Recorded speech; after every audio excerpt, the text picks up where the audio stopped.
Hey, good afternoon. Great to be with you after a win out there in Indianapolis, and just getting ready to go. It'll be great to have a day of practice with Green Bay and then play them on Sunday. So with that, any questions you may have? I noticed 2 punts, I think, in this last game, and Riley took both of them. Yeah, that's a good problem to have. If our offense can move the ball like that, and we're only punting twice a game, we're going to have a lot of wins. Will he'll get his chance to punt? Yeah, I hope so. You know, just the opportunities there, Mike. You know, we're rotating those guys. They were actually going 2-2-2, and I feel bad for him because he's been hitting the ball so well in practice, and just didn't have the opportunity to show it. Just, you know, when you only have 2 punts. So, yes, the intention is to punt both of them equally on Sunday. It's kind of a big question, but getting to see the kickoff now in real time with your players on both sides, how did it go, or how was it to evaluate what you did? Yeah, evaluation-wise, you know, that's on multiple fronts, not only the play, but your scheme, and then evaluating the players. So starting with the play, I was encouraged. I think that what was encouraging is we had a kick, we had a catch, we had a return, and we had a tackle. And then actually both teams had a pretty good return that brought some excitement to the play. So I think from that standpoint, that was encouraging. As far as our scheme, you know, we're learning. There's some things that we saw that we really liked, and there's some things that we're improving on. That's, you know, that's what we were doing just a few minutes ago, is how can we continue to get better at this play.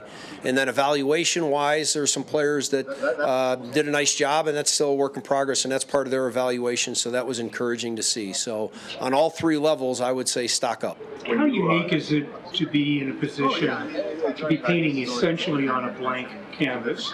I'd imagine as a football coach, you don't have that opportunity very often.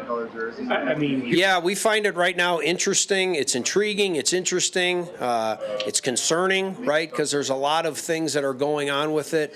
I would just suggest to you that it's a point in the right direction. I think the numbers would tell you that last year there was an 80% touchback rate, and in week 1 of the preseason there was an 80% return rate. Now, that'll vary as we move along the season, but I think, again, meeting the demands of increased returns, reducing the long-run high-speed collision, I think that was a thumbs up all around. So, yes, we're continuing to paint this canvas, and that just never stops. It just never stops. What happens tomorrow? Is it share with each other what you've learned, or play it to the best? Yeah, so Coach Bisaccia will be in here. You're talking about the special teams coordinator. Yes, there'll be great dialogue, I think. I think Coach Payton said it best. You know, they're in the NFC, we're in the AFC.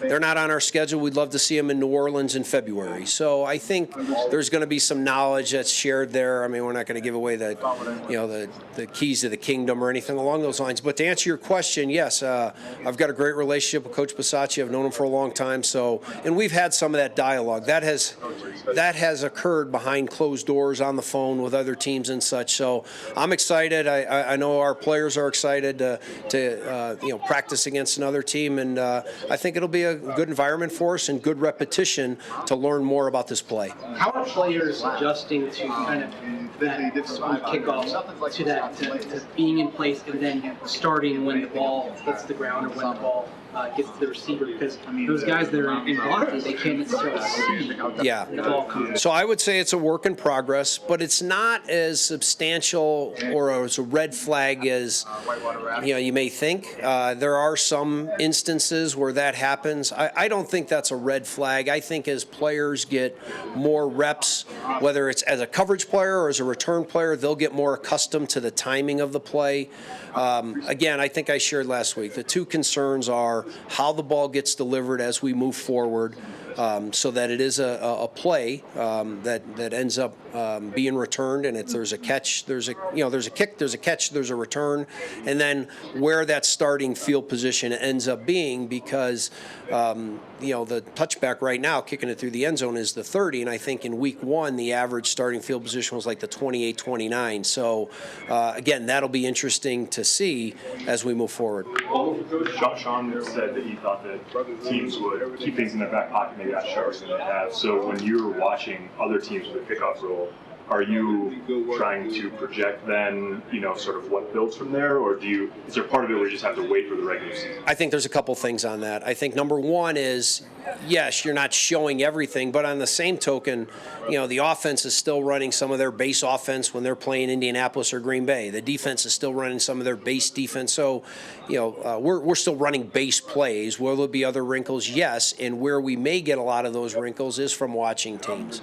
There's a copycat league there to a degree in that, hey, we saw something, and it happens on the offensive side of the defense. Hey, they saw a good play, they saw a good pressure, and they incorporate that into the scheme. We're not much different than that. So, again, just as we watch more tape, we get more data points, we're learning more and more and how we can implement those positive things that we're seeing to have a successful play.